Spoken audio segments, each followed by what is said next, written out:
Hi, it's Joanna here, and I'm creating content for you about emotional alignment life coaching.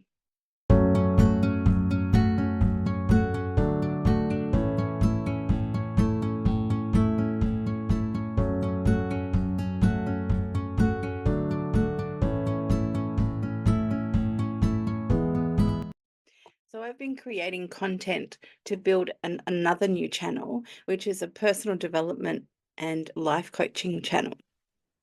And the first thing that I'm creating content about is emotional alignment life coaching.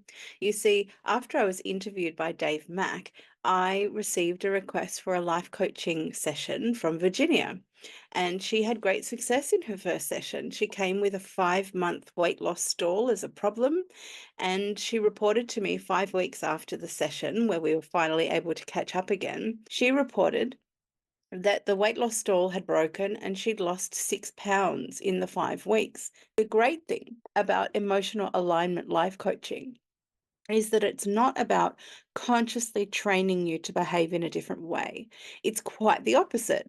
We dive deeply into your history to find out at what point in time and what happened to train your subconscious to give you instructions to do something or not do something that worked as a safety mechanism back then, but it's not working anymore. In fact, it's quite the opposite. It's holding you back.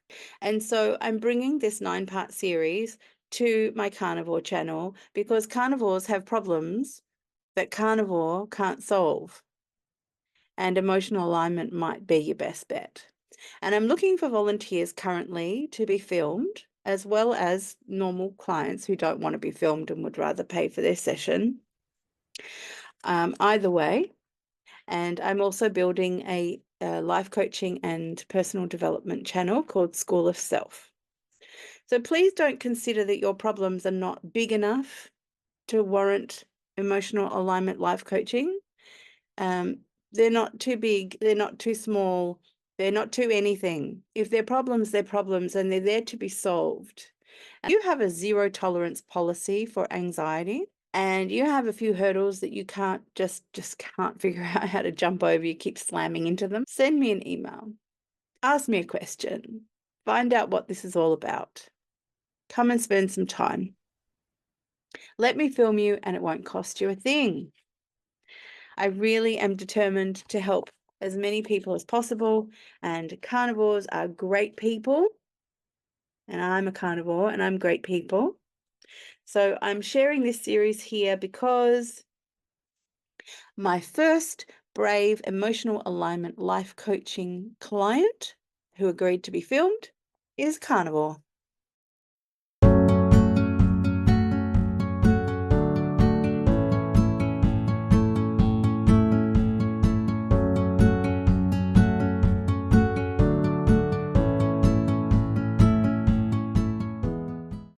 I'm so grateful to you, Joanna. What you do is so valuable. It's life-changing.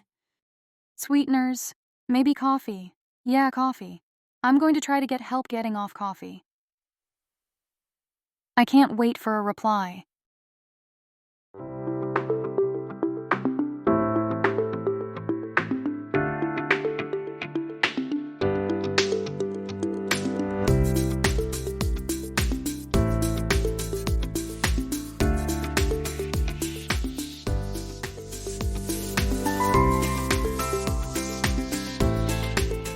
Welcome back to episode 3. Now we know what the perceived issue is, and we've clarified around that issue. So we've ruled out malicious intent, and we've ruled out whether Virginia's mother has a qualified opinion. Now it's time that we look into Virginia's understanding of where her beliefs sit inside her mind. It's really important as part of emotional alignment coaching that I don't just magic it into you or magic it out of you or change something inside of you, the client, and you have no idea how it happened. It's vital that I take you on a journey, and it's an educational journey, because I don't want to be on the other end of a call solving every little problem. I want you to understand how we're solving the problem together.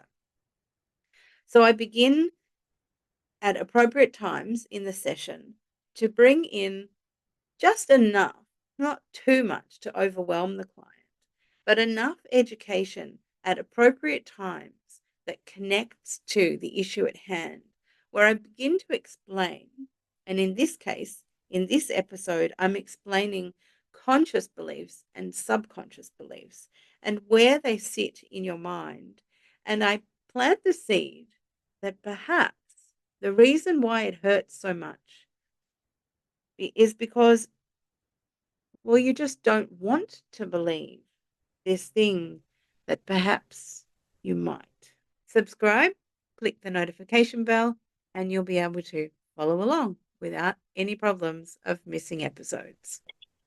Um, so this is basically okay. Let me ask you one more question. Mhm. If her best friend, who happened to be out at an afternoon tea and you were there and the conversation was going on, and it wasn't your mother that had that opinion, but it was her best friend.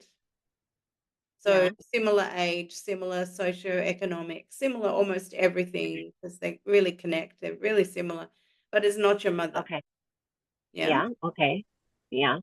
And she had the opinion that if you're not related by blood, then you're not going to be so similar. Or Mhm. if you are related by blood, you will be similar. Mhm. Yeah. If she was Yeah. expressing that opinion, how would you feel in relation to your own relationship with your children and your parenting? How would you feel Fine. differently? Yeah. I would. So, I wouldn't feel differently. yeah. So, because lots of people are really different in the world. Yeah. Yeah. Yeah. Right. And we have to sort of go, okay, well, we'll agree to disagree. Yeah. Yeah. So you tell Yeah. me, why does it hurt so much when your mother has a different opinion about an issue that is integral in your life experience? So it really means something to you. Her opinion about adoption, if you hadn't adopted children, then it wouldn't cut you to the core because it's not your life experience. It's not really making a comment on your life experience. Mhm. But because adoption is part of your life experience and you have a belief, which your mother probably gave you, considering her opinion about the difference between biological parents and adopted parents, she probably passed on this belief to you. Underneath, even though you have a beautiful, I assume, relationship with your two adult children, just, all parenting relationships have ups and downs, but you have good relationship with your children. Um, when your mother expresses this opinion, there is something that you don't want to believe, but underneath you actually do believe that your true believing doesn't mean it's true, just means it's a true believing is the same as your mother's. But it hurts because you don't want to believe it.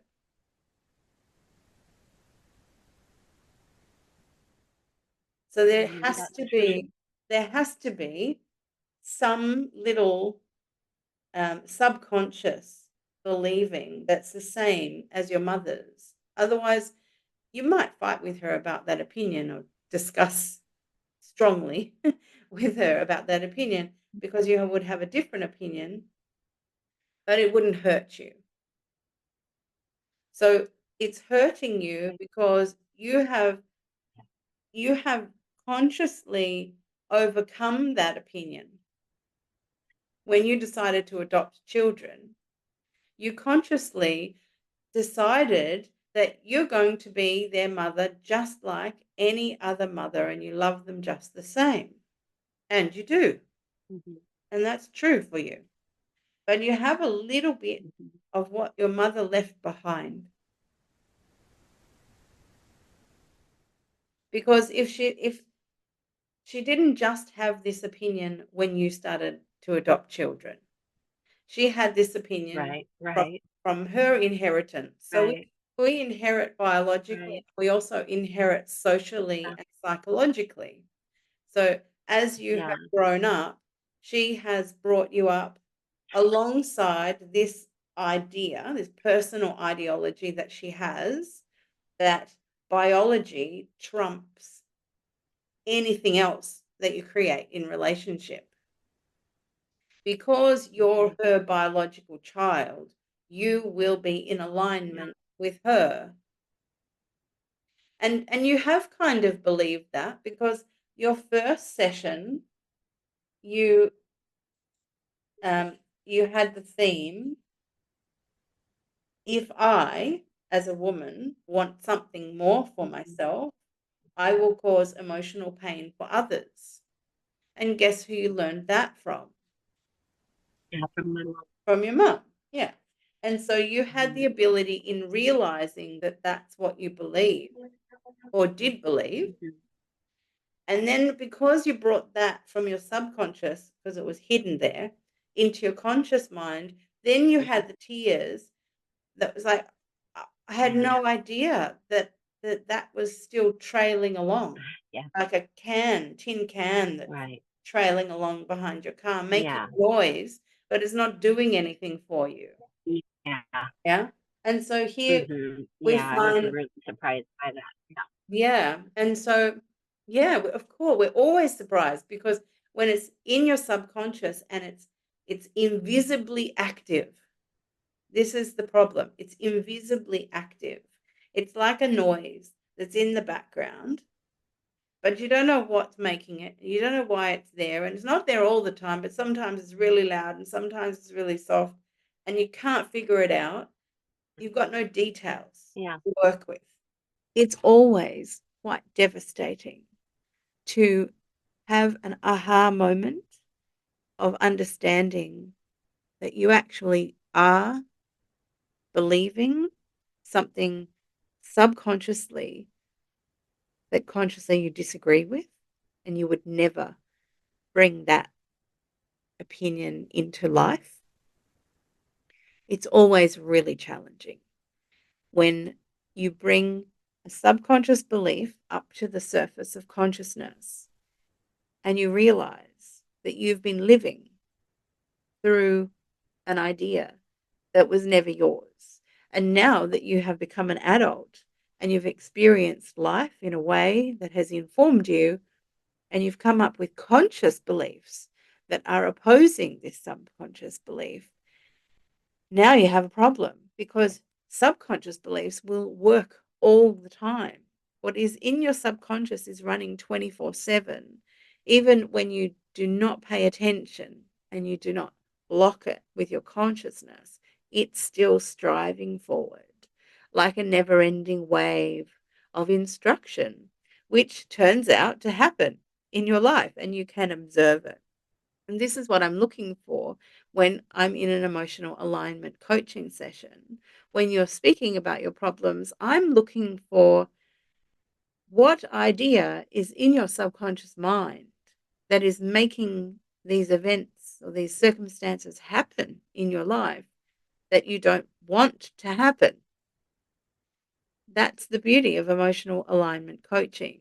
Once we find the misalignment, we can bring it back into alignment. Subscribe, click the notification bell, and you won't miss even one episode of the Emotional Alignment 9-part series. If you're interested in putting your hand up to be a filmed emotional alignment client, please email me.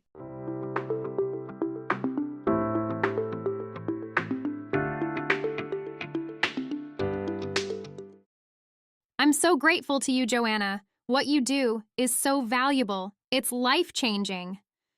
Sweeteners, maybe coffee. Yeah, coffee. I'm going to try to get help getting off coffee. I can't wait for a reply.